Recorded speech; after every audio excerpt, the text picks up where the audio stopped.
Boa noite, meus amigos. Estamos aqui de volta. Como sempre, começamos invocando a Santíssima Virgem Maria e o Santo Padre Pio de Pietrelcina, para que roguem a Deus que nenhuma injustiça se cometa nesse programa. Semana passada não pudemos fazer o programa por causa do curso de Filosofia da Ciência que eu estava proferindo aqui em Colonial Heights, e do qual vocês podem ter um resumo na página www.seminariodefilosofia.org, desde que estejam inscritos lá. A última aula do curso de Filosofia da Ciência foi transmitida ao sábado como aula do Seminário de Filosofia. Então, aproveitei para dar ali um resuminho. O curso prosseguirá, virá uma segunda fase que será dada todinha online, através do seminário. Então, de maneira que o próximo curso que eu vou dar aqui não será de Filosofia da Ciência, será um curso completamente diferente, de modo que ninguém perderá nenhuma parte. Muito bem. De vez em quando chega aqui a boa notícia. A boa notícia é que o juiz Baltazar Garçom foi suspenso das suas funções por ter exorbitado delas. Evidentemente, toda a Curriola Internacional já se mobilizou, para fazer do juiz, então, uma vítima inocente, do corrupto sistema judicial. Sistema esse que era honestíssimo e impoluto até a véspera, quando era representado por ele. De repente, o sistema passa a ser corrupto, porque já não é mais representado por esta pessoa. Então, o juiz, ele moveu todo aquele negócio, fez toda aquela mobilização contra perseguição, na verdade, contra o Pinochet. Não deu um minuto de sossego ao Pinochet enquanto não conseguiu condená-lo de algum modo. Mas ele recebeu centenas de acusações, depoimentos a respeito do regime cubano, que evidentemente foi muito mais assassino do que o regime do Pinochet, e sempre conseguiu arrumar alguma desculpa para não fazer nada. Esse camarada nunca foi um juiz, esse é um ativista barato, mentiroso, salafrário. Teve aí o fim que merecia. A carreira dele está agora acabada. Aqui eu recomendaria a vocês um livro recém-saído, que está sendo promovido pelo World Net Daily. O livro chama-se Killing Wealth, Freeing Wealth, quer dizer, matando a riqueza e libertando a riqueza. E ele mostra ali os autores, que é o economista Floyd Brown e o consultor político Lee Troxler. Eles mostram ali que essa recente crise econômica não tem nada a ver, com fenômenos normais, cíclicos da economia, mas que a coisa foi todinha maquinada desde os mais altos níveis da finança internacional. Quer dizer, eu estava vendo realmente um plano e uma ação muito organizada, muito concertada, muito racional para derrubar a economia americana. Mas, claro, sem derrubar a economia americana não será possível consolidar ali o governo mundial, que é o objetivo de toda essa gente. Hoje em dia, a bibliografia que existe a esse respeito é muito grande, e eu creio que ninguém que pretenda ter alguma opinião racional em matéria política internacional tem o direito de ignorá-la. Se bem que, se você pegar ali os comentaristas políticos no Brasil, até aqui, nenhum deles leu nada disso, nada. Então, ignorando completamente a documentação existente, eles julgam, quer dizer, pelo seu desejo. Se eles querem que a coisa seja assim, eles aprovam. Se eles não querem, eles inventam um carimbo e tratam de rotular o assunto como sintoma de doença mental ou coisa assim. Mas atualmente não é mais possível esconder a atuação de algumas grandes famílias do mundo, como os Rockefeller e os Rothschilds, no sentido de criar um governo mundial, destruir as soberanias nacionais e fazer da história humana uma obra de engenharia social. Quer dizer, são milionários malucos, absolutamente paranoicos, megalômanos, que acham que sabem tudo e sabem o que é bom para os outros e querem tomar todas as decisões. Até aí, na semana passada, eu não lembro se eu comentei no programa ou não, houve aí alguns advogados do governo americano que, num processo que está se desenrolando no estado de Iowa, eles fizeram a seguinte alegação: não é um direito humano fundamental escolher a sua própria comida. Ou seja, eles não acreditam que o ser humano tem direito de escolher o que come. Isso quer dizer que, se o governo quiser determinar que ele tem que comer isto ou aquilo, ninguém pode reagir dizendo que está violando as suas liberdades. Né? Você quer comer aqui um bife, mas diz, não, você tem que comer um cachorro-quente. Mas eu não quero cachorro-quente. Não, mas o bife é obrigatório. E assim por diante, né? Então, com essa mentalidade é o que está dominando o mundo hoje. E isso se tornou tão normal que eles chamam isso de construir um mundo melhor. Quer dizer, mas como pode ser um mundo melhor, onde todas as decisões já vêm prontas? Né? No Brasil é assim, não tem nenhuma lei que passe aí que não venha prontinha da ONU. E nesse sentido, tanto faz, meus filhos, vocês elegeram Dilma ou Serra, porque é a mesma coisa, que são dois puxa-sacos da nova ordem mundial, os dois são subsidiados por essa gente, e são dois pau-mandados da nova ordem mundial. Então, tanto faz votar num ou no outro. É apenas a diferença de estilo. Aliás, o Serra até já falou que vai governar com o PT. Não é isso? Então, de fato, não tem muito para onde correr. Agora, essa semana houve, naturalmente, a revelação, né, daquele negócio da existência da seção aí das Farc em Manaus. Por uma coincidência, a Polícia Federal, por um engano extraordinário, prendeu um camarada que depois descobriu que era das Farc. E o sujeito acabou lá revelando a existência desse grupo que opera em Manaus, com ramificações enormes, com enormes investimentos no Brasil, né, e dominando todo o tráfico de coca na região, tráfico de cocaína na região. Então, a partir daí, não tem mais sentido, né, continuar desconversando e dizer que não, a Farc é um negócio que só opera na Colômbia, não tem Farc nenhuma no Brasil, não há nenhuma relação entre as Farc e o PT, né, nem entre as Farc e o Comando Vermelho, as Farc e o PCC, quer dizer, estourou tudo. Agora já está público e notório. Sabe o que vai acontecer? Nada. Não vai acontecer coisíssima nenhuma. Por quê? Porque o Brasil não tem sistema judiciário, o Brasil não tem forças armadas, o Brasil não tem parlamento, o Brasil não tem nada a não ser uma entidade chamada PT. Quer dizer, o PT comeu o Brasil. E o chamado partido de oposição trabalha para o PT. Vocês não têm a menor dúvida. Vocês não vão confiar nessa turma do PSDB. Quer dizer, o PSDB foi, vamos dizer, nós já tivemos 2 governos de transição. O primeiro foi da transição do regime anterior para o petismo. E agora o petismo, por sua vez, é o regime de transição para o socialismo. E assim, de transição em transição, né, é aquele negócio de uma piroca que vai entrando e vai fazendo a transição anal. Tá certo? Então, isso aí já está em avançado estado de penetração. Né? E eu creio que, olha, já não há mais o que fazer. Agora, no Brasil, só se você ainda ama o Brasil, você chora um pouquinho, né? De noite, você chega lá outra vez, você chora um pouquinho, né? O país acabou e tal. E daí você dorme e sonha com outro país. É só o que resta a fazer. Né? Porque não há mais uma entidade ou grupo que represente no Brasil o patriotismo, a moralidade, o senso do certo e do errado. Realmente não há mais. Perdeu completamente. Quando você vê até as Forças Armadas se entusiasmando porque o governo comprou umas arminhas para eles, né? Sem saber que o governo está dando armas para eles para amanhã ou depois fazê-los lutar junto com o Hugo Chávez contra o imperialismo americano, quando chega nesse ponto, fala, acabou, mesmo. Quer dizer, o Brasil perdeu a vergonha, né?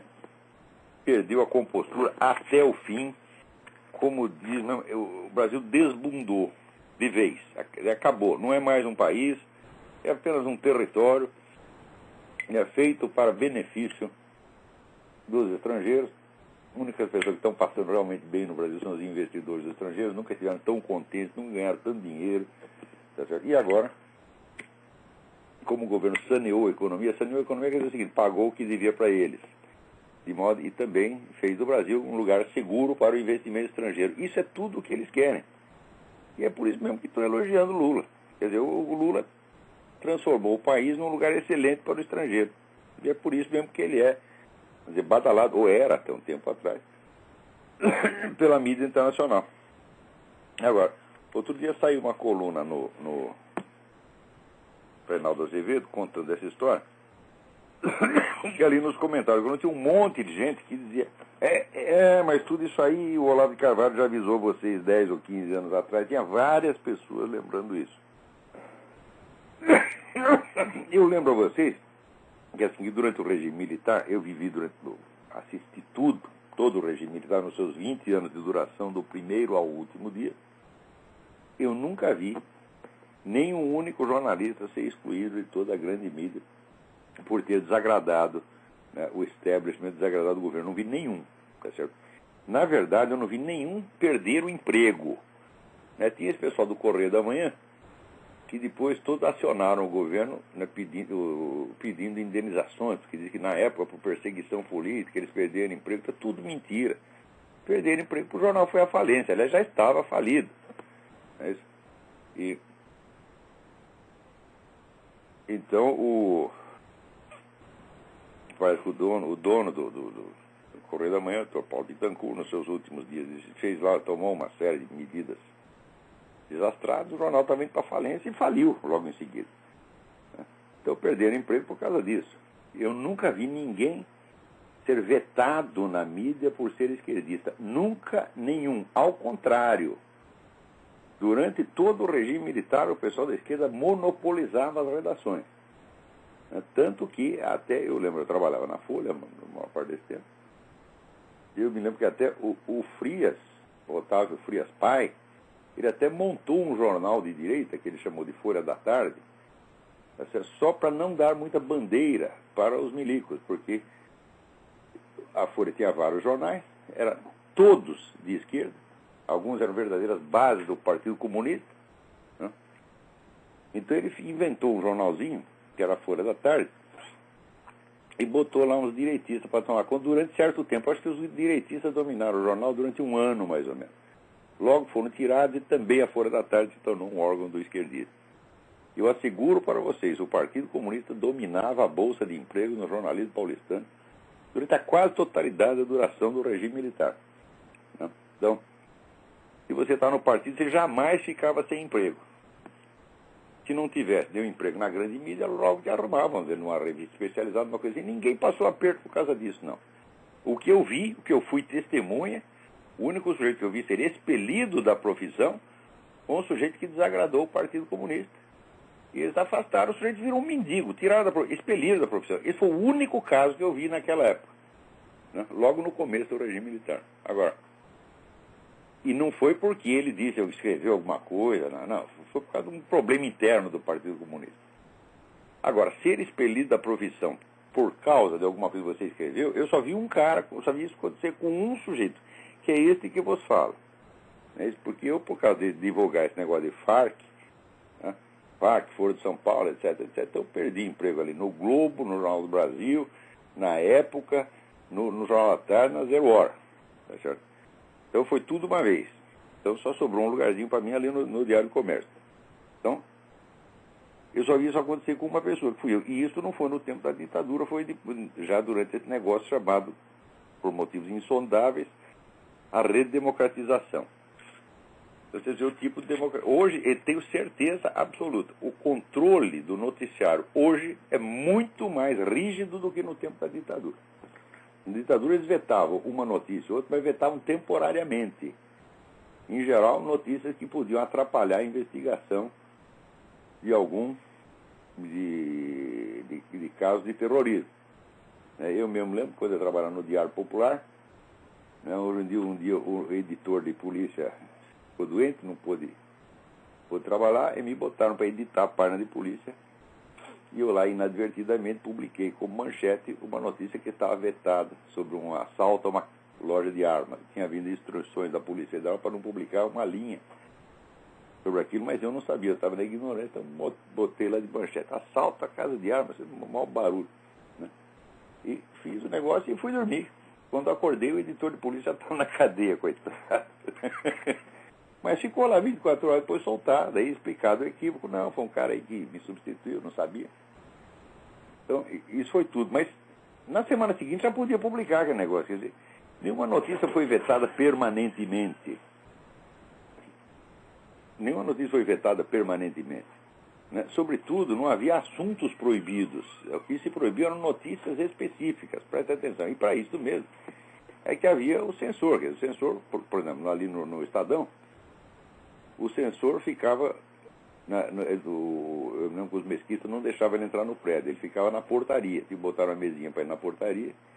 Então levavam lá as provas das páginas, ele lia tudo e dizia, olha, isso aqui não pode, aquilo ali não pode. eram notícias específicas, não eram assuntos. Nunca aconteceu no regime militar de um assunto ser vetado durante 16 anos em toda a mídia. Nunca aconteceu. Mais ainda, o que não saía na grande mídia, saía pelo menos na chamada imprensa nanica, imprensa alternativa, que havia ali dúzias de jornais. O pessoal de esquerda sempre teve dinheiro.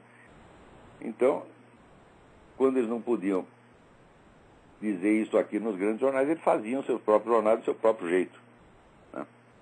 Como fizeram ali Opinião, Versus, Ex, um monte de o Pasquim, né? Um jornal de enorme sucesso. Pasquim vendia mais do que qualquer jornal da grande mídia.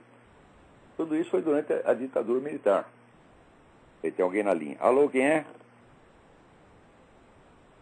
Não estou ouvindo nada. Alô? Pifou a ligação. Então, continuando. Então, um fenômeno como essa ocultação do Foro de São Paulo é impossível durante a ditadura. Né? Então, eu não sei de um fato que tenha sido escondido ali que não tenha sido revelado logo em seguida.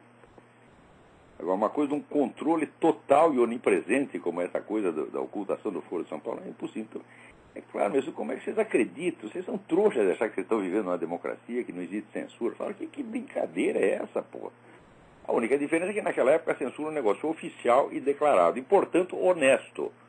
Tá certo? Que, por exemplo, se os atos de censura chegassem a prejudicar um jornal, o jornal podia processar o governo. É isso? Então, tudo ali foi feito de maneira bastante clara e explícita. Agora não, meu filho. Tá certo? Agora, as notícias desaparecem em bloco durante décadas, tá certo? E não tem um responsável, não dá para saber quem foi. Quer dizer que a malha, a infiltração está tão profunda ali na malha que você não sabe mais quem é quem. Em alguns casos a gente sabe, por exemplo, né? Eu sei que no Globo, quem não queria que falasse do Foro de São Paulo e dessas coisas era o tal do Luiz Garcia, isso aí eu tenho certeza. Luiz Garcia, assim, ele teve um ódio visceral pela minha pessoa, assim, nem à primeira vista, antes da primeira vista. Né? E uma vez até se meteu a besta de querer polemizar comigo. Ó, o que é isso? O Luiz Garcia é um amador, vai polemizar comigo, cresce e apareça. Ele falou umas besteiras, saiu totalmente desmoralizado, aí ficou odiando mais ainda. Né? E claro que não era somente o Luiz Garcia, não pode dizer, era ele que vetou as coisas, não posso dizer isso aí. Entendeu? O sistema de controle está tão bem disseminado que não dá para saber quem é quem. E, na verdade, todo mundo colabora. Tem jornais em que a redação inteira colabora com essa porcaria. Por que eu digo isso? Porque vamos supor que o assunto fosse vetado de cima e a redação não concordasse. Imediatamente a redação ia botar a coisa em circulação através da internet, ia reclamar no Observatório da Imprensa. É isso? Isso nunca aconteceu. Você pega essa merda desse observatório, que é uma coisa visceralmente desonesta, paga por Fundação Ford, Rockefeller. Roberto Diniz, está me ouvindo? Isso aí é uma empulhação, esse seu observatório. Pô. Esse observatório só serve para fiscalizar o coeficiente de esquerdismo, para medir todo dia, ver lá se o jornal está sendo suficientemente esquerdista, se não está, desce o cacete. Né? Então, nunca ninguém apareceu no observatório da imprensa reclamando que os jornais estavam sumindo com o Foro de São Paulo. Quer dizer, o próprio observatório ajudou a assumir. Então, é claro, vamos dizer, que é um controle geral, onipresente e absolutamente intolerante.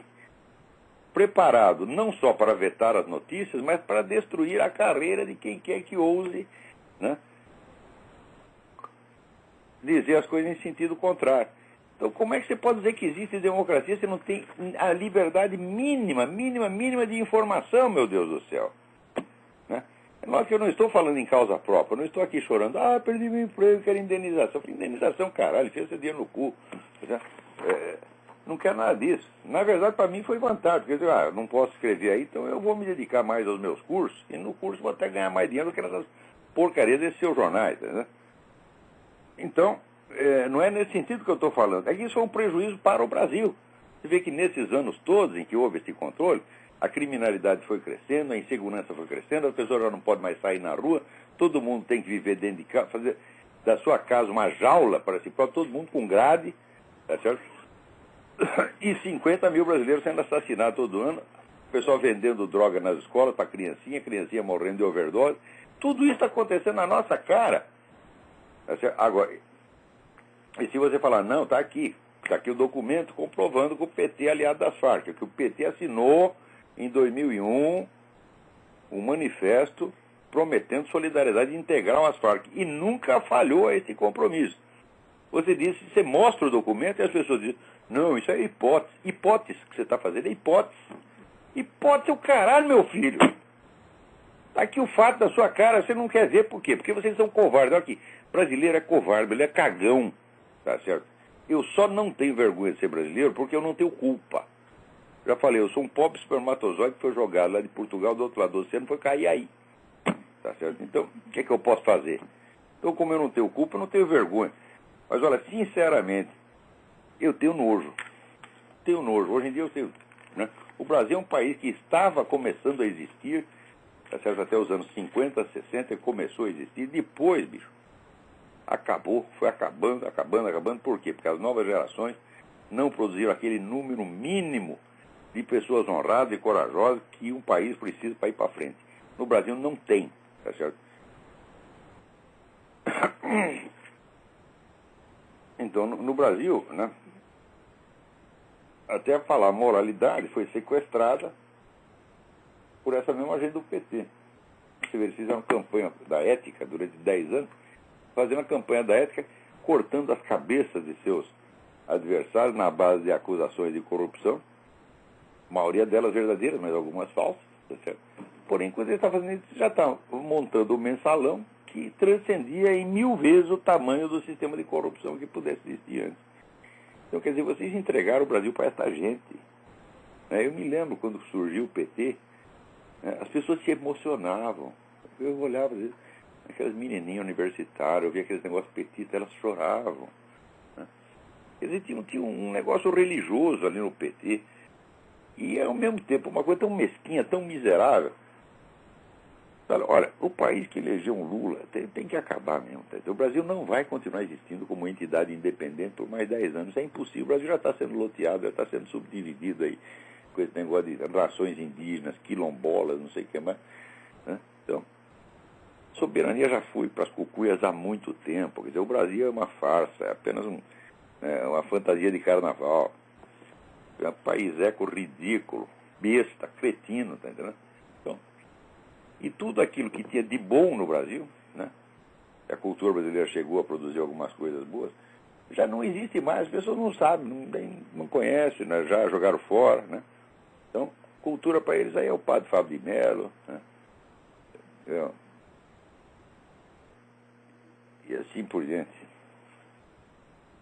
Então, agora, aqui, uma pesquisa aqui da Pew, PEW, mostrou que 67% dos americanos estão aprovando essa legislação do Arizona contra a imigração ilegal.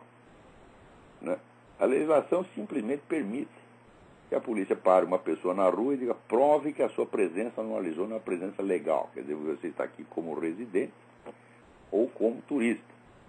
Tá certo? E se o sujeito não provar, eles mandam embora. A lei é simplesmente isso. Imediatamente, a mídia inteira disse isso é racismo. Eu disse, mas como racismo? Você pode parar qualquer pessoa? Quer dizer, eles presumem que os caras só vão parar quem tem a cara de chicano. Então, de chicano ou de árabe. Então, por essa presunção, já disse que é racismo. Eu digo, se parasse pessoa com cara de chicano, estaria agindo não por racismo, mas por uma consideração estatística óbvia. Por quê? Porque 90% dos imigrantes ilegais são tudo chicano mesmo, tá certo? Então, um dia quando a gente estava viajando pelo Alabama, estava lá num posto de gasolina, e daí tinha um negão bêbado fazendo discurso contra a gente. Ele viu que ele estava falando língua estrangeira, começou, esses filhos das putas, vem aqui tomar nosso emprego, etc, etc, etc. Olha, o negócio era contra a gente, e nós não estávamos tomando emprego de ninguém. Né? Eu trabalho para o Brasil, tá certo? Escrevo para o Jornal Brasileiro, dou cursos para o Brasil, então não recebo um tostão aqui dos Estados Unidos, então não estou tomando emprego nenhum. Mas mesmo assim, eu achei que o negão estava certo. Falei, olha, é o que você tem que fazer mesmo, pô, seu discurso está muito certo. Tá certo? Agora, as pessoas aqui não têm senso de justiça, elas só têm, o senso do oportunismo político. Quer dizer, dá para você queimar a reputação de quem quer que faça alguma coisa em favor dos Estados Unidos, então eles não perdem essa oportunidade. Então, tentando criar um preconceito contra o Arizona, fazer do Arizona uma espécie de Honduras interna, quer dizer, isolar o Arizona. Mas a população está 67% a favor. Agora, na mídia, é 100% contra. Por quê?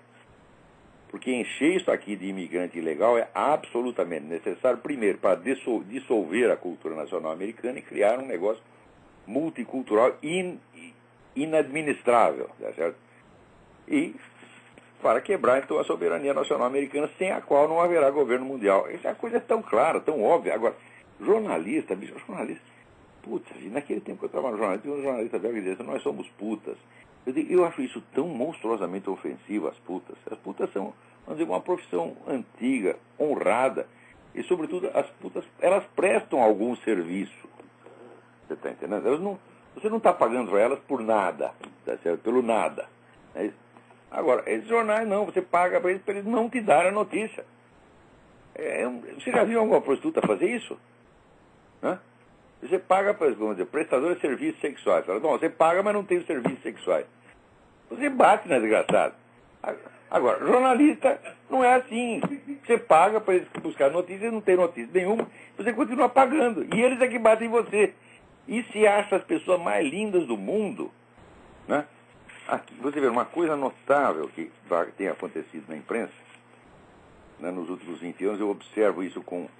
Dizer, às vezes eu fico até maravilhado de como é que a pessoa pode ser tão vigarista. Né? Então, uma das últimas técnicas é o seguinte, é você fingir, o jornalismo finge que ele representa, né, a opinião, a sensibilidade da maioria, e começa a julgar não somente ideias ou posições políticas, mas pessoas, pela sua conduta. Então, né, fingindo assim que fulano, quando você não gosta de um fulano, você finge que ele está ofendendo a sensibilidade da nação. Essa semana saiu aí uma entrevista na Playboy, né? Playboy, evidentemente, uma revista de putaria, mas ela se arroga uma autoridade moral fora do comum. Então, eles entrevistaram o Michael Savage, que é um radialista conservador aqui, que tem um programa que é ouvido por 18 milhões de americanos, né? O cara não é um João Ninguém. Mas o cara do Playboy escreve a respeito do Michael Savage, né, naquele tom assim, eu não posso me lembrar de uma entrevista mais difícil, escreve aqui o editor David Hoffman, né? As opiniões dele são tão extremas ao ponto de ser um veneno. Com opinião extrema, como é que você pode chamar de opinião extrema? É a opinião que é compartilhada por 18 milhões de americanos. E opinião extrema, que eu saiba, é a opinião de uma minoria de maluco. Tá certo? Que você pega, por exemplo, o David Duke, que é o cara do partido nazista, né? Então tem lá, se você pegar nos Estados Unidos inteiro, tem, bom, quantas pessoas aprovam o David Duke? Deve ter umas 10 mil no máximo. Porque essa é uma opinião extrema, então não é representativa. Agora, o Michael Savage, ele representa a opinião que é majoritária nos Estados Unidos, que é a opinião conservadora. Então, de repente, a palavra extremo não quer dizer mais aquilo que é uma exceção por ser realmente exagerado. Não, significa simplesmente a opinião que o cara não gosta. Então, começa a fingir que o outro é minoria, meu Deus do céu. Quer dizer, uma minoria extravagante. Só que essa minoria extravagante é 67% da opinião americana. Então, quer dizer, o caso que uma minoria de jornalistas começa a discriminar a maioria, fingindo que a maioria é uma minoria, né, exótica e extravagante. Mais ainda, eles usam para isso não um vocabulário político, mas o vocabulário da etiqueta e dos bons costumes, né, e o vocabulário dos bons sentimentos. Então, as perguntas que o sujeito fez para o Michael Savage: por que você é tão raivoso? Né? Olha, se eu fosse o Michael Savage, eu ia dizer, eu não estava com raiva, mas agora eu estou. Eu vou bater em você aqui mesmo. Tá certo? Daí você vai ver o que é raiva. Porque você faz uma pergunta dessa a uma pessoa porque você a odeia. Aliás, o David Hoffman, ele confessa assim, ele diz, durante toda a entrevista eu odiei o Michael Savage. Quer dizer, o sujeito está dizendo, eu estou carregado de ódio, e porque eu estou carregado de ódio, você passa a ser raivoso. Quer dizer, é uma coisa, uma perversidade psicológica total. Veja que no Brasil usam isso muito. A Folha usa isso o tempo todo. para catalogar as pessoas, não politicamente, mas humanamente. E tentar, né, fingir que a conduta do seu fulano, desagrada a maioria, é uma conduta mal educada, né, desumana, maldosa. Né?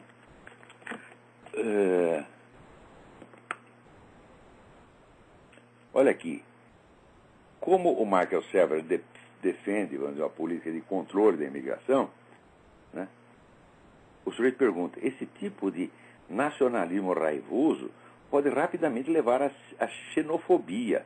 Você lembra o que aconteceu na Alemanha nos anos 30? Ora, peraí, tem que catar o sujeito pela goela, você vai tomar no olho do seu cu. Hã?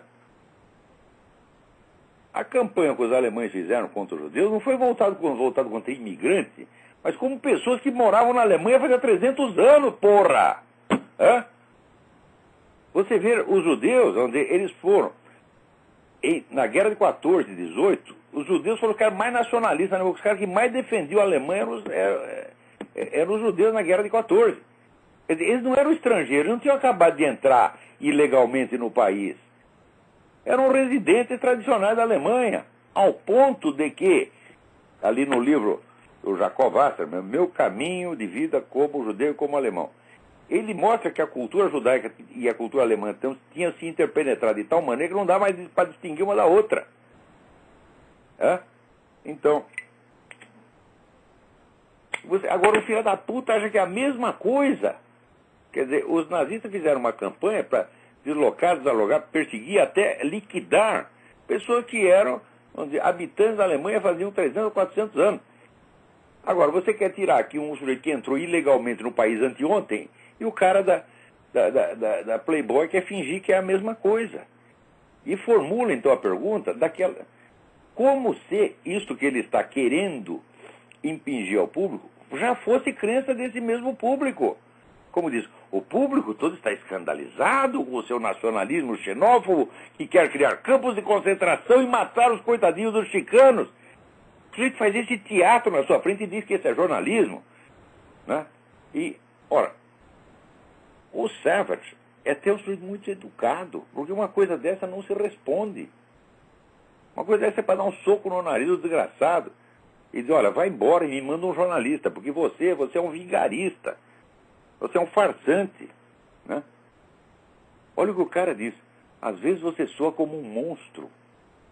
Né? Ele diz, e você soa como um anjo do céu.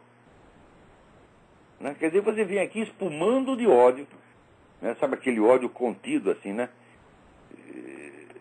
Que tenta se disfarçar, né? Quer dizer, o sujeito tentando, te ofendendo educadamente, né? Quer dizer, usa frases aparentemente educadas, mas carregadas de veneno, e diz que o outro é que está com veneno. Olha o que esse sujeito pergunta. A sua família nunca se sentiu embaraçada com o que você diz? Hã? Quer dizer, está tentando indispor o cara com a própria família, porra! E o primeiro, o que tem de tão vergonhoso no que o Savage diz? Tem de vergonha na Playboy. Tem que perguntar o que sua mãe acha de você trabalhar numa revista de putaria. É isso que tem que perguntar. Né? Agora, essa técnica que os caras usam para entrevistar os caras, contra mim, quantas vezes não usaram? A entrevista que eu dei na TV Globo, é a mesma coisa o tempo todo. Por que você é raivoso? Você não é extremista? Naquela merda daquela TV, como é que chama aquele canal de TV católico, entre aspas, que tem em São Paulo? Aquela merda da Rede Vida. Né? E o maluco lá, Gagá, chamado não sei o que, Rizek, você tentando dar essa mesma impressão. Fazendo de conta que o anormal sou eu. Eu sou está aqui com o rótulo na testa, né? Sou senil, né? E o doente sou eu. Ora, porra! Isso TV católica. Católico, caralho, porra. Tem alguém aí na linha? Alô? Alô, quem é? Ô, Rodrigo, Olá, queria perguntar o seguinte, a gente vai votar em quem aqui no Brasil? quem é mais esquerdista? O PSDB tá com umas ideias de legalização da maconha aí, esse tipo de coisa. Cadê quem que vai Olha, vou votar dizer uma coisa. Quem quer que advogue a legalização da maconha está trabalhando para a Farc. Por quê? Legalizando a maconha, você vai ter, então, o produto vai entrar no mercado. Quem vai dominar imediatamente o mercado? As Farc já têm o controle da produção, da comercialização e da distribuição. E tem o controle total do mercado. Então, de repente, você vai transformar as Farc numa multinacional, né, da droga operando legalmente. Mais ainda. Então, as Farc poderá fazer com esse dinheiro o que ela quiser. Então, ela pode automaticamente se transformar também em partido político legal. Legalizar as drogas é entregar o poder às Farc. Não vem esse pessoal de Cato Institute, de Ordem Livre, de liberais, tá certo? Dizer que, não, por princípios abstratos, o Estado não deve interferir nisso. Eles estão usando essa desculpa para entregar o poder às Farc. Agora, a maioria de vocês não enxerga, porque vocês são amadores, todos vocês estão ouvindo, gente. Vocês não entendem merda nenhuma de ciência política, nunca estudaram nada. Leram lá 3 linhas do Hayek e acham que sabe tudo. Tá certo? E saem com esse negócio, essa ideia doutrinária, teórica, sem examinar a condição real. Vocês servem às Farc. Sabendo ou não, vocês servem às Farc. Agora, com esse tipo de conservadores, quem precisa de comunista, meu Deus do céu? Acorde, gente. Quer dizer, não é questão de você discutir abstratamente se o governo deve ter o direito de controlar isto ou aquilo. É você discernir na condição real qual é a transformação histórico-social efetiva que acontecerá tão logo se libera as drogas. Liberar as drogas é entregar o poder às Farc no dia seguinte. Veja que o programa do nosso Lula é sempre dizer o seguinte: nós Farc devem se transformar em um partido político legal. Ora, meu Deus do céu, toda operação de guerrilha, de terrorismo, o sonho dela é transformar-se em partido legal. E chegar ao poder, então, legalmente, após ter cometido crimes durante 30 anos. Quer dizer, as Farc já mataram mais de 30 mil pessoas. Então, de repente, elas serão premiadas com isso, transformando-se numa multinacional que opera legalmente no mercado e transformando-se num partido político legal. E no dia seguinte estão tudo na presidência. É esse o objetivo. Quer dizer, se você não conseguiu tomar o poder pela violência, você o tomará pelo engodo. E essa turma liberal está tudo servindo a isso. E Zé Serra está servindo a isto. Eu gostaria de encontrar pessoas e dizer: olha, você está trabalhando para isto. É por isso que você fica afagando a cabeça de Dilma. Porque vocês trabalham para as mesmas forças. A gente no final das contas não tem que votar, que se votar no Lula está ajudando os esquerdistas, se votar no PSDB também está ajudando os esquerdistas. Olha, eu vou votar no Mário de Oliveira como voto de protesto. Eu também não acredito que o Mário de Oliveira vai fazer nada de grande coisa, não. Aliás, nem acredito que ganhe, e não acredito que se ganhar fique no poder uma semana. Mas de qualquer forma, como voto de protesto, eu vou votar no Mário de Oliveira. É difícil aqui nesse país, né? Não tem quem votar. Se vota na chamada direita brasileira, que distancia muito da direita conservadora. Direita brasileira trabalha para as Farc, todos trabalham para as Farc. E FHC da vida, você vê, legalização da maconha, cotas, tudo ele criou no governo dele. Como é que um cara... Exato. Não só o programa é o mesmo, tá certo? Porque uma coisa é um programa que o sujeito apresenta eleitoralmente, outra coisa é um programa de ação efetivo que ele vai seguir. Mas quando você vê o que o FHC fez, ele simplesmente aplanou o caminho para a chegada do PT ao poder. Ele mesmo disse ao Lula, disse: você sabe que essa cadeira é sua. Tá certo? E na hora H, tinha lá o candidato que era o Serra, o FHC nem apoiou o Serra, ele apoiou o Lula. Quer dizer, não apoiou ostensivamente, mas sonegou apoio ao seu próprio candidato, aquele que teoricamente era o seu candidato, então aplanou o caminho para o Lula. Essa gente, meu filho, PT e PSDB, eles representam a USP, a Universidade de São Paulo. Quer dizer, aquele núcleo de pseudo-intelectuais uspianos que acham que sabem tudo, tá certo? E que não sabem merda nenhuma, só sabem enriquecer, encher os bolsos de dinheiro, tá certo? Isso é o que sabem. Tá certo? Essa gente é que bolou o PT e o PSDB. Então, nada de bom sairá por aí. Nada, nada, nada, nada, nada. Claro que existem pessoas decentes no PSDB, não pode dizer, mas uma ou duas pessoas não fazem um partido, meu Deus do céu. Agora, o negócio aí não é votar, o negócio é sair daí. Tem razão. Olha, as próximas gerações, os jovens que estão aí, não esperem poder levar uma vida decente dentro do Brasil. Não é possível. O Brasil é um sistema de acanalhamento O mais eficiente sistema de acanalhamento do mundo chama-se Brasil. O Brasil inteiro é um sistema de acanalhamento. Olha, sempre foi assim. O Gilberto Amado já dizia, eu não posso passar mais 2 semanas por ano no Brasil, senão eu me acanalho. Eu não posso passar nem um dia. Chegar 30 minutos aí, eu já começo a bater carteira. Então eu já não vou. Entendeu? Tem razão, aqui é só prestar concurso público e ficar mamando no Estado, né? Não tem como ter uma vida decente aqui. O cara quer trabalhar, quer produzir. O meu conselho aos jovens é assim, preparem-se intelectualmente, tá certo? E caiam fora quando puderem. Agora, a não ser que tenham, né? Eu sobrevivi dentro dessa porcaria durante várias décadas. Mas eu não sei porque eu sou um sujeito que tem uma capacidade especial para sobreviver, né, embaixo da terra.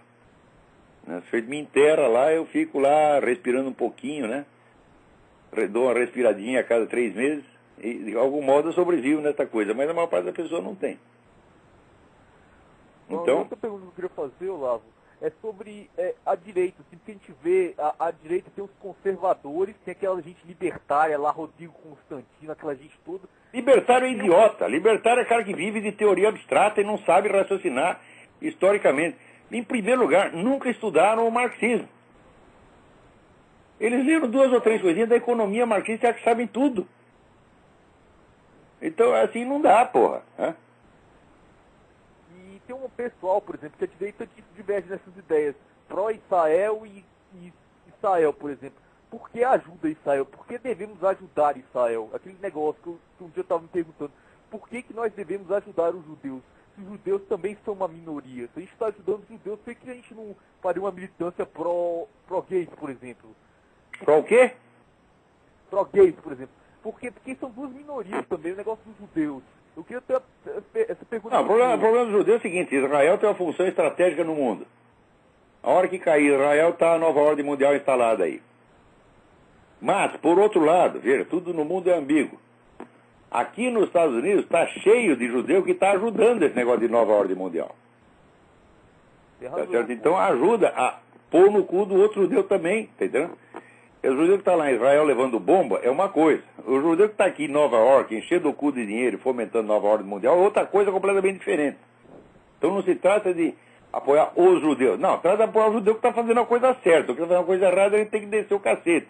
Não interessa se é judeu, se é católico, se é italiano, se é...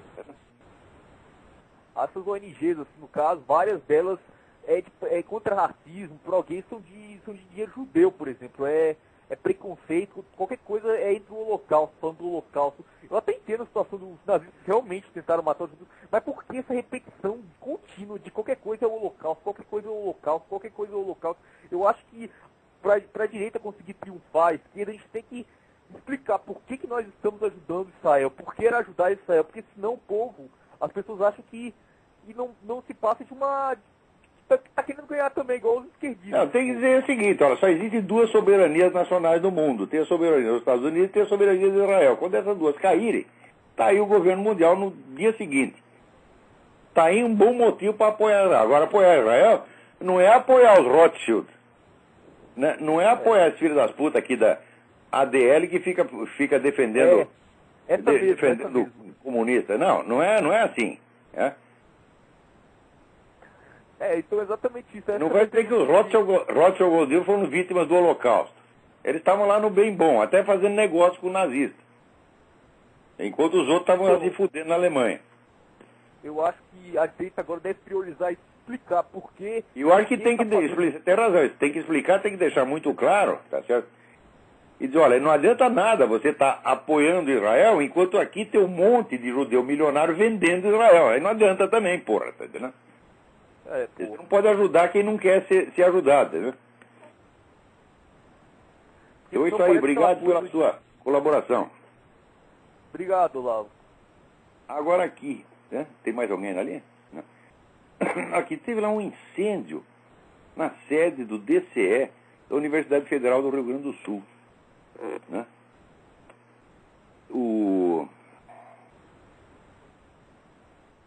Esse DCE é dominado lá pela turma direita, conservadores, né? Então já tem um bom motivo para tocar fogo. Agora, a polícia está lá fazendo a perícia para ver quem foi que causou o negócio. não se exclui a hipótese de que tenha sido o pessoal da esquerda lá que fez isso, enraivecido porque uma turminha de estudantes conservadores tomou, né, saiu vencedor nas eleições e tomaram lá o DCE. Vamos aguardar para ver o que acontece. Mas olha, eu seriamente desconfio disso aí, porque por que tocar fogo no DCE, meu Deus do céu? Né? Agora, aqui o Obama está forçando para botar aqui na Suprema Corte essa senhora Elena Kagan, né? E ela foi vítima, foi advogada, né, dos árabes, quando as famílias americanas vítimas do 11 de setembro, né, estavam processando, então, países islâmicos pedindo indenizações pelos danos sofridos. Essa dona Kagan, ela foi advogada do quê? Dos árabes. Né? É uma mulher que, assim, ela é militante, pró-gay, pró-aborto, pró tudo que não presta. Tá? E também, né, advogada de terrorista. Vocês imaginam uma peste dessa na Suprema Corte. Quer dizer, olha, a função do governo Obama aqui é tão clara, mas tão clara, né, quer dizer, que é mudar 180 graus a política exterior americana. Ferrar com Israel, proteger, né, os terroristas, entregar tudo quanto é segredo de Estado para a espionagem chinesa, ferrar com a economia americana. Quer dizer, o sujeito está escrito aqui na testa, ele vem com o rótulo na testa: eu sou traidor, trabalho para o outro lado. As pessoas leem aquilo e dizem: não, isso aí deve ser figura de linguagem, ele está exagerando. Ele diz essas coisas porque ele é muito gracioso, ele está fazendo piada com a gente. Que nem a mesma coisa com o Hitler, né? Quando o Hitler dizia: não, vou matar todos os judeus, as pessoas davam aquela risadinha e falavam: não, esse moço é tão exagerado. Ele diz essas coisas porque ele é muito modesto, ele quer que a gente... Ele é tão bom que ele quer que a gente pense mal dele, né? Aqui. Outro dia apareceu um negócio que a gente descobriu que o Obama usa um número. Aqui todo mundo tem um número como do INPS, aqui, do Social Security, né? E o Obama usa um Social Security do estado de Connecticut, onde ele jamais morou. É um negócio incrível. Quer dizer, como é que ele conseguiu esse número, né? Daí os caras começaram a cobrar isso aqui. O que o Google fez? O Google sumiu com a história. Você não tem acesso a isso através do Google. Olha que negócio incrível. Quer dizer, você só pode saber isso aí se você for direto ali no site do WorldNet dele, daí você descobre essa história. Só isso já é suficiente para mostrar que esse Obama é um falsificador de documento mesmo, pô. Porque já tem aquele negócio do alistamento militar dele que nunca deram. A mídia nunca noticiou isso aí, que o sujeito tem lá um alistamento militar, né, assinado em 1988, num formulário impresso em 2008. Não é uma maravilha? Quer dizer, o sujeito primeiro assinou e o formulário só veio a ser impresso 20 anos depois. Né? E agora tem o Social Security do cara também, que não é falsificado, tem alguma coisa irregular, né? Os outros documentos estão todos sumidos, é impossível ter acesso. Quer dizer, olha, e quando você quer investigar essas coisas, as pessoas dizem que você é louco e teórico da conspiração. Ou seja, né, você é obrigado a votar no sujeito, aceitar como presidente um cara do qual você não pode saber nada. Se você quiser saber alguma coisa dele, você é um criminoso.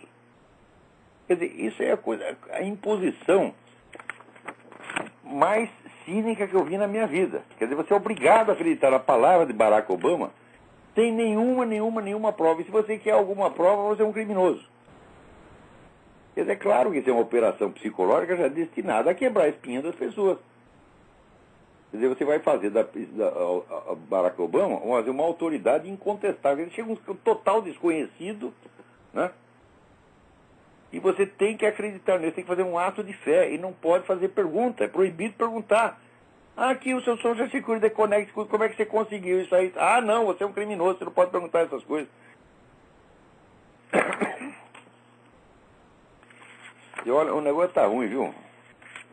Aqui também não tá nada bom, mas acontece que o ponto de partida deles aqui é tão alto que para estragar esse país aqui ainda vai muito tempo. Né?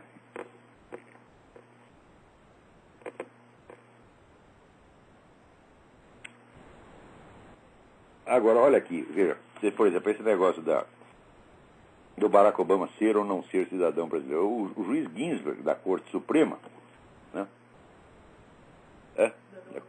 Cidadão americano, Cidadão brasileiro, não, cidadão americano. Cidadão brasileiro talvez até ele seja. Que eu tenho a impressão que eu já vi o Obama aí na rua, entendeu?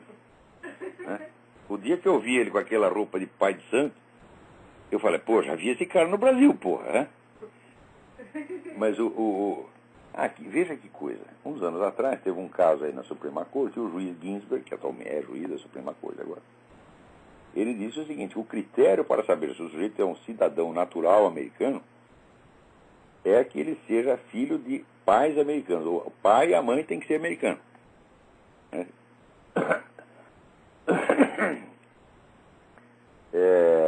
E que, em caso de nascer no exterior, valeriam os direitos direito de nascimento do pai, da linha paterna, não materna. Ora, no caso do Obama, então, está claro que, por esta sentença, o Obama não é cidadão americano, porque o pai dele não era americano, o pai dele era súdito britânico. Tá, quer dizer, mesmo que tenha nascido no Havaí, mesmo que tivesse nascido, né, em Washington, tá certo? No dia 14 de julho, ele não seria americano, porque o pai não era americano. Então, quer dizer, juridicamente não tem nem o que discutir. Mas, até hoje, ele tem conseguido contornar todos os processos. Veja, nenhum processo de legitimidade foi discutido na sua matéria. Todos foram rejeitados por motivos formais. Todos, mais de 20. Ou seja, o juiz vê aquilo, ele aqui, processo de elegibilidade do Obama, eu não quero esse abacaxi para mim, então inventa alguma coisa. Ora, está faltando um carimbo aqui, né? O sujeito põe uma preposição errada, tá certo? Inventa qualquer coisa para não ter que julgar o negócio. Ou seja, a atividade do juiz nesse ponto tem consistido em tirar o cu da seringa. Só isso. Nenhum tem culhão para querer julgar a matéria do negócio. Porque se for julgar a matéria, é inevitável que chegue à conclusão de que o Obama não é cidadão natural americano. Aqui tem a diferença de cidadão nativo e cidadão natural. Né? Nativo é qualquer um que nasceu aqui ou em territórios estrangeiros sob administração americana, como era o caso ali da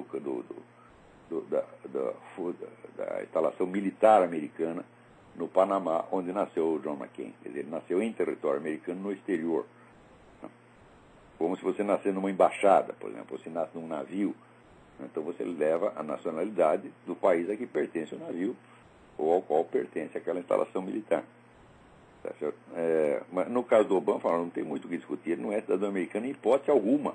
Obviamente ele não é. E por quê? Obviamente ele não é. Então é por causa disso mesmo que não pode discutir o negócio. Porque se chegar a discutir, não tem como chegar a outra conclusão. E todo mundo sabe disso à primeira vista. O juiz lê lá e fala, cara, o pai dele era inglês, então ele não é cidadão americano. Agora, quem sou eu, o juiz, né, aqui para brigar com o presidente americano? Não vou querer essa briga, então tira da seringa. Tem alguém na linha aí, quem é? Alô? Alô, Olavo? Sim, quem está falando? Tudo bem, Olavo? É o Luiz, eu sou de São Paulo aqui, sou Luiz Carlos, eu sou de São Paulo aqui, da Zona Sul de São Paulo. Tudo bem, Olavo? Tudo bem, graças Olavo, a Deus. mudando um pouco de assunto, eu gostaria de que você falasse um pouco sobre a obra do Elomar Figueira Melo. Eu estive numa apresentação dele no começo de dezembro e no final do show eu tive a oportunidade de conversar um pouco Elomar? com ele. Você disse Elomar? Isso. Ah, a música dele é muito boa. E aí, no final da apresentação dele, eu tive... Não nada disso, mas se a minha opinião vale alguma coisa, que eu mesmo acho que não vale, né? A música do sujeito é ótima. E eu conversando com ele após a apresentação dele, ele me perguntou se eu conhecia o Olavo de Carvalho. É mesmo? E é verdade, ele é um grande apreciador do seu trabalho. Mas a apreciação é mútua, eu gosto muito da música dele. Eu queria que você falasse, Elomar, do que acontece no mundo... Não posso falar grande coisa, só posso dizer que eu gosto, é uma coisa subjetiva, não tenho elementos, mas você vê que ele faz um trabalho de alto nível técnico em cima de raízes que são verdadeiramente brasileiras. São verdadeiras. Essas raízes, Olavo, você não acha que estão esquecidas? Por exemplo, eu estou falando no caso específico do Elomar, mas a gente tem no Rio Grande do Sul um rapaz chamado Luiz Marenco, que tem um trabalho nativista fenomenal que ninguém ouve falar aqui em São Paulo. Eu gostaria de saber como é Luiz Marenco. Luiz Marenco. É um rapaz que, meu Deus do céu, precisa ver a obra do rapaz. No Mato Grosso do Sul tem o trabalho do Grupo Acaba, que ninguém ouve falar. Você mas vê... isso integra na grande cultura nacional, que é a Rede Globo. Né? Exatamente. Tem um rapaz... mundo. Tem um rapaz em Minas Gerais, chama Pereira da Viola. Ele esteve falando outro dia, aqui na apresentação, aqui no auditório Ibirapuera para mim, que ele fez uma apresentação na cidade natal dele, lá que é no norte de Minas, lá pro lado do Vale do Jequitinhonha. Então tinha a apresentação dele, que é da Terra, a apresentação de um rapaz cover do Michael Jackson e uma moça cover do Madonna. A apresentação do rapaz cover do Michael Jackson estava lotada. O cover da Madonna estava lotada. E na hora que ele subiu com o grupo dele para tocar as músicas da Terra, a praça ficou vazia. Eu queria que você comentasse assim, você não acha que a cultura brasileira está indo pro lixo, junto com esse jornalismo lixo? Porque, por exemplo, essa virada cultural que aconteceu agora em São Paulo, foi de sexta para sábado, se eu não me engano, ou de sábado para domingo, só tinha lixo. E o Elon Musk se apresentou, parece que foi uma das apresentações que fechou o palco principal aqui no centro de São Paulo. Ninguém ouviu falar que o rapaz ia se apresentar lá. Quer dizer, o jornalismo lixo do Brasil está ajudando a cultura também a ir para o lixo, Elavo? Eu gostaria que você falasse um pouco sobre isso. Isso aí o Brasil entrou num negócio depressivo de só apreciar o que não presta, cultuar o que não presta, é a coisa masoquista mesmo. Como é que pode o Elon Musk ser mais conhecido na Bélgica, na Alemanha, na Itália, e o próprio povo do Brasil não conhecer, e até pior ainda, os baianos, entendeu? Não ouvi falar. Por exemplo, chegou um livro para mim essa semana aqui em casa, vindo direto de Salvador, porque só tinha 3 unidades. Um livro que foi lançado em 2005, é uma moça prestando uma tese sobre a obra elomariana. E só tinha 3 unidades, e é um livro de 2005 que ninguém nunca ouviu falar, e existe o lançamento, e ele meio que vai para a gaveta. É mais ou menos o que acontece com os livros da Realizações, né? Onde eu pude até ver uma apresentação do Elomar para um público de 20 pessoas. Eu estava lá no dia para comprar o Jardim das Aflições, né, da sua autoria.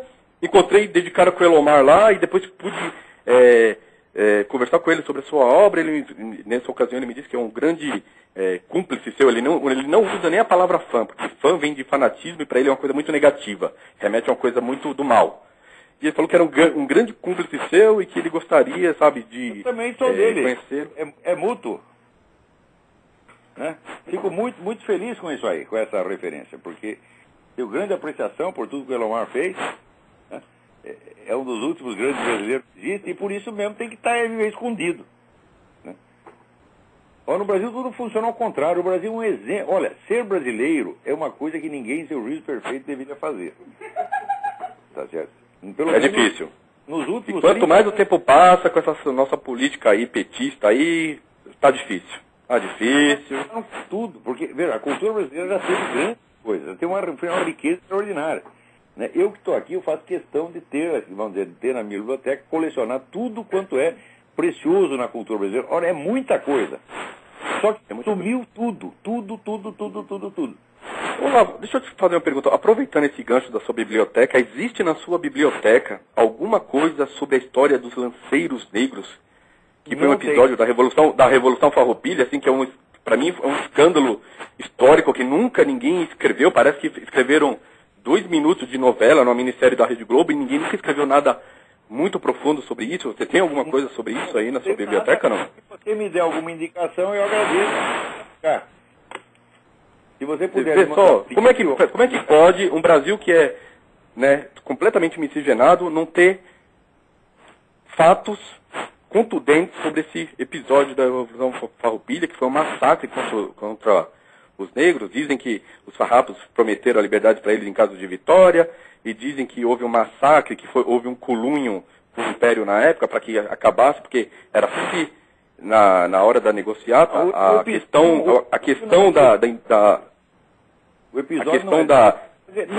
não foi explorado historicamente, e muito menos na literatura.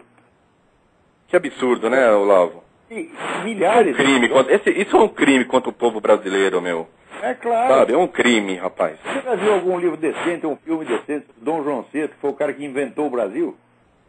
O Brasil existe para Dom João VI. O único filme que fizeram foi o filme de gozação. E o cara é um herói nacional. Não, você conhece algum filme? Tudo que vem da Globo em relação ao Império é pataquada. Tudo que a Globo faz em relação ao Império é pataquada, né? É isso mesmo. Não é para ensinar. Tem um rapaz que diz assim que cinema e televisão não é para ensinar, é para entreter. E eu tô junto com ele, entendeu? Por isso que eu tô falando. Para mim é um pecado os caras não divulgarem a obra do Elomar. Para entreter mongoloide, né? Então esse é o nosso tempo, infelizmente acabou. Muito obrigado pela sua colaboração, obrigado a todos. Obrigado, Olavo. Um abraço, tudo de bom. Até a próxima. Tchau.